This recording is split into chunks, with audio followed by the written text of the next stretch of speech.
I want to quickly talk to you about non-recourse versus recourse factoring. How do you actually make sure that you don't get screwed and that you are always actually coming out on top? Okay, so here is an overview I want you to really pay attention to. Whether you have a trucking company, whether you have a cargo van business, whether you have a sprinter van business, or whatever delivery business you have, it's important at some point for you to think about getting paid faster. So you actually deliver loads, you want to get paid faster. So non-recourse versus recourse factoring can really help you out in terms of increasing your liquidity, your delivery business liquidity. So in terms of overview, it's important to understand that factoring can really prove a great way for small business owners such as you and me that are trying to improve cash flow. Okay, you are able to get things done faster. You are able to get your cash real fast. Let me first start by defining for you what factoring really means in the context of delivery business. Let's say you are a trucking business, you are a cargo van business, or whatever. Okay, so invoice factoring actually occurs when a delivery business, after invoicing its customers, sells its outstanding accounts receivable to a third-party factoring company, also known as a factor. So the factoring company is usually known as a factor. You'll hear this this term all across this video, and so the factor then advances up to 90% of the value of each invoice to the business. This typically occurring within 24 hours. And why not 95%? Why not 98%? Because the factor still needs to really be compensated, right? So the delta between 100% and 90% is actually the profit that the factor has. Okay.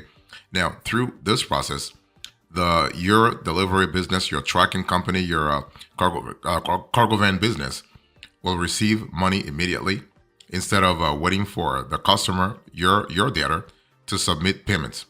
And so the parties involved in a factoring agreement neither acquire nor issue debt as part of the transaction. So factoring cannot really be considered a loan, but there is a certain element of risk anyway, okay? So it's one of those things where you have to really see what works for you, but yeah. So I just explained to you what factoring really is, Now I want to talk about recourse factoring versus non-recourse factoring because you really will hear this term a lot, the recourse versus non-recourse. So let's first talk about recourse factoring. So with recourse factoring, the clients, your delivery clients, the shipper, if you will, is actually prompted to buy back any invoices for which the factoring company cannot collect payments. Let's say your factor, for instance, has done factoring for you at 90%. And, in good faith, they thought they would be able to collect money from the shipper. And something happens, the shipper is playing games with payments. So the factor will get back to you. Will get back to you, the hauler, the delivery business, okay? So in order to cover unpaid invoices, it is actually advisable that basically you, the client, sell the debt factoring to the factoring company at a discount. So you want to really make sure that you sell this at a discount. So if your liable customer, your liable shipper fails to pay within some specified period, the factoring company may charge the invoice back to you, or you can replace it with another good unfunded invoice. So that's really really the element of risk here. So the factoring company effectively shifts the risk of non-payments to you. Essentially, when accounts receivable is actually factored with recourse, it means that the client is responsible for covering unpaid customer invoices, not the factor. In other words, you, the hauler, you, the delivery business, you are responsible for covering unpaid customer invoices. What are the advantages of recourse factoring for a transportation business? Let's talk about that. So, factoring with recourse is actually the more common of the two types of factoring with several advantages. You have a process that enhances quick cash flow for immediate needs, so you get cash flow right away. The client has no obligation to handle collections. The cheaper option for invoice sellers due to a smaller the smaller factor fees, because the factor knows that they have recourse, so they're not going to charge you that much. And also the process, this fee model stimulates greater business cash flow due to more cashback from invoices. You also have a faster factor approval process. And also the factor is a test with credit checks and in-depth verification of invoice clients to actually minimize the risk of default. So that's really important.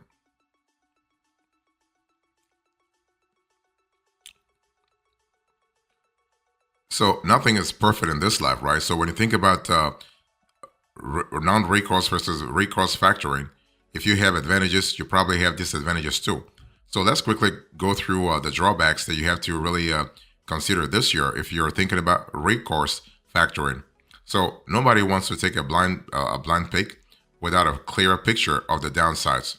So first of all, when you have a recourse factoring, you have less tight credit checks are done on the client on the client's debtors.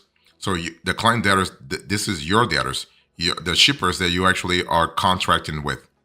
So what happens here is that the factor may enjoy recourse and has less risk in the event of non-payment. So the factor knows that if something were to happen, if your shipper is playing games with when it comes to payment, the factor will just get back to you. The factor will just go back to will resource to you to get paid. Okay, and so if a shipper fails to settle the default promptly or offset it with a good invoice, it could take a toll on the delivery business's income and bank account. So that's one of those things where if for any reason you have a shipper that is not really paying, and you also as a delivery business, you're not paying on time, this could have a big reputational risk on your business.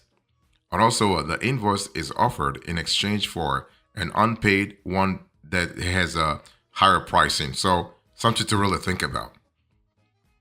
This is really important because if you actually offer an invoice in exchange for an unpaid one and you are actually being charged higher, this could be really detrimental for your finances too. So if you're a hauler, if you haul loads, you have to be really careful about the kind of shippers you do business with. Not just the shippers, but also the freight brokers and the dispatchers you do business with, so that you do not really have to pay for whatever shenanigans, whatever pricing shenanigans, or whatever repayment shenanigans they're having. I mean, it's not your fault. I mean, it is their fault to actually pay for stuff that, I mean, you've already hauled the loads anyway, so it's just for you to get paid. That's all.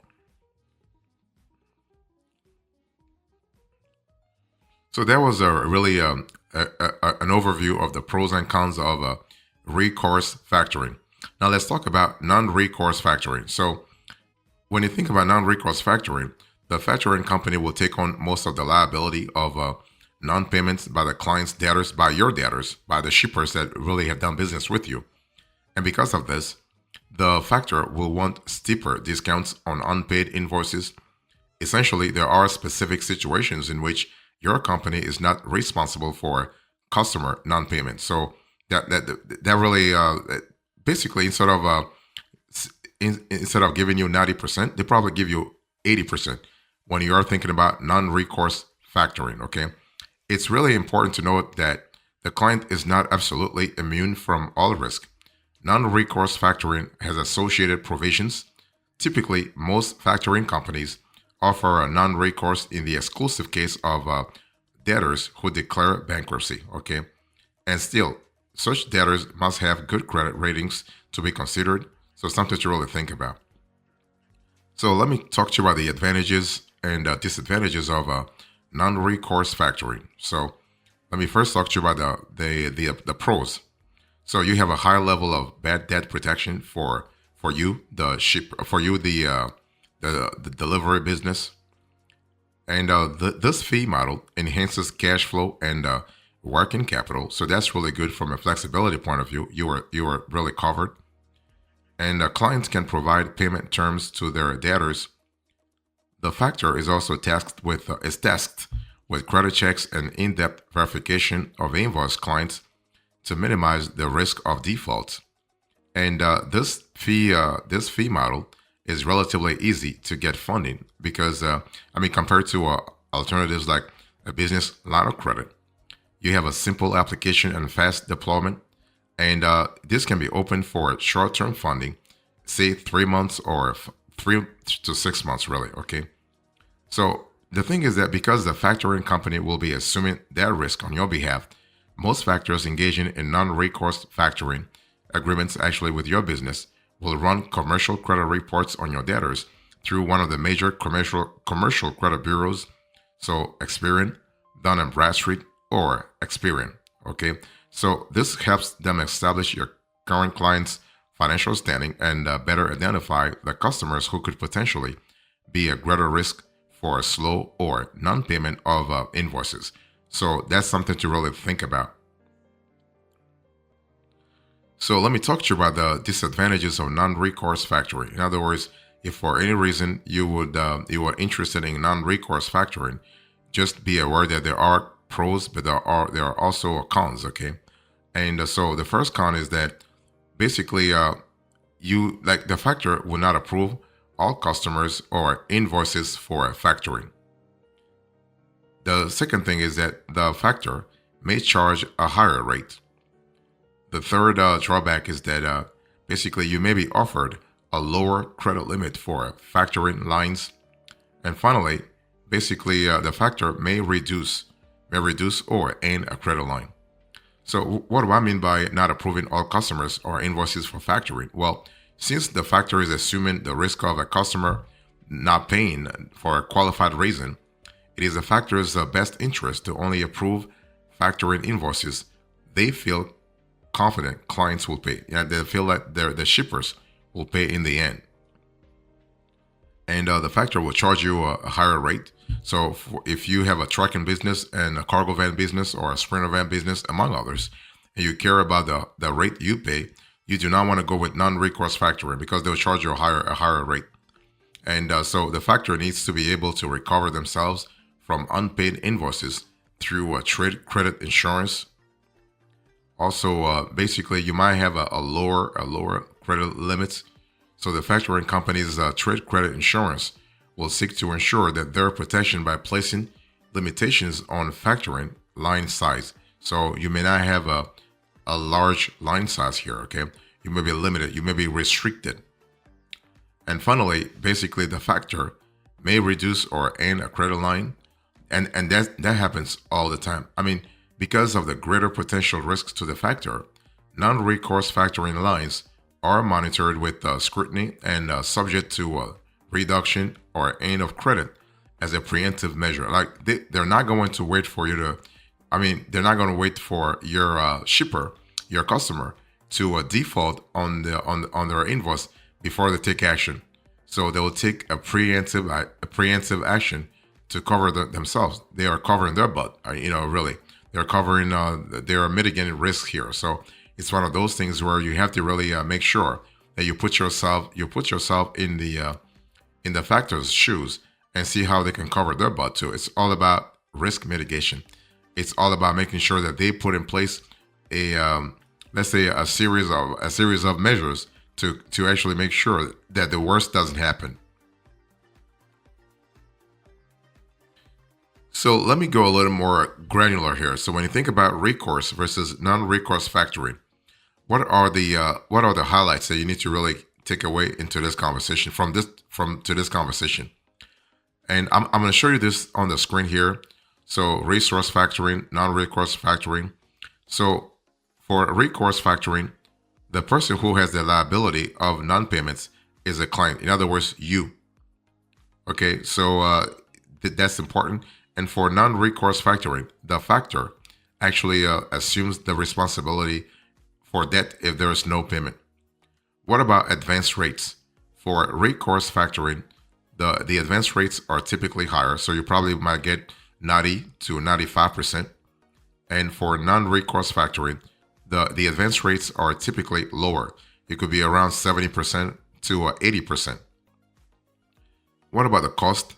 For recourse factoring, you have a lower cost. So the recourse factoring fee model will cost you less because, again, You, as a delivery business, you are assuming part of the risk.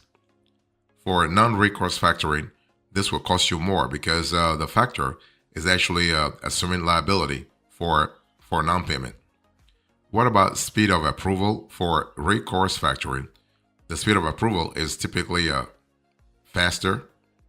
For non-recourse factoring, you have a typically slower process because again, it's one of those things where they need to check and double check that everything is fine before they approve the transaction. So that's important, and which is really best for you for your delivery business, for your trucking business, for your cargo van business, for your box truck business. It really depends. Resource factoring is typically a better for you if you have reliable customers, in other words, reliable shippers, and you let's say you want to lower factoring fees. If you want to lower factoring fees and you have pretty reliable customers, you're good. What about non-recourse factoring? Non-recourse factoring is typically better for you if you have a higher risk of bad debt due to a less reliable or riskier shippers, okay? And you want to really cover your butt. That's really important. So it's one of those things where you have to see what works for you and what doesn't work for you and what works for your clients too.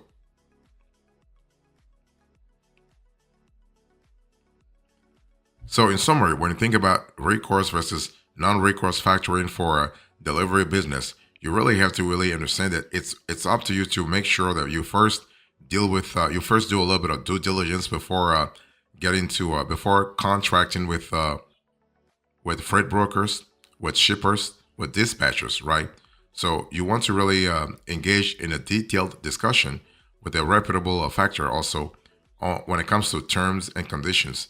And if you're interested in a recourse versus non-recourse factoring, you want to have a preliminary conversation with them to see their conditions really, okay? And so generally, if you want to incur lower fees and also worry less about risks, the best option is actually to always ensure that your shippers have solid payment histories and impressive credit ratings. So what you want to do is, as a delivery business, you want to check your shippers' credit histories, business credit histories, their Dun and Bradstreet credit histories, their Experian credit histories, and also their Equifax credit histories. Okay, and but of course, when you think about recourse and non-recourse types of invoice factoring, you have to really understand that either model has pros and cons. It's up to you to really see the one that works for your business, and the best one that works for your business will depend on the kind of industry you're in, the kind of shippers you deal with. Okay, and also there is actually a term you might hear every now and then, and that's actually a full recourse factoring. And so with full recourse factoring, you, the client, you bear responsibility for your customer not paying an invoice to a factoring company. Okay. So full recourse factoring can be used interchangeably as factoring with recourse, actually. So it's one of those things where you have to really see what works for you and what doesn't work for you. And one thing I want to say also is that recourse is more common than non-recourse factoring. Many factoring companies are wary of non-recourse because it means that they are liable for the shipper not paying. Okay. Still, there are many advantages to working on a recourse agreement for business owners. For one, advance rates are usually higher, plus approval times are generally quicker.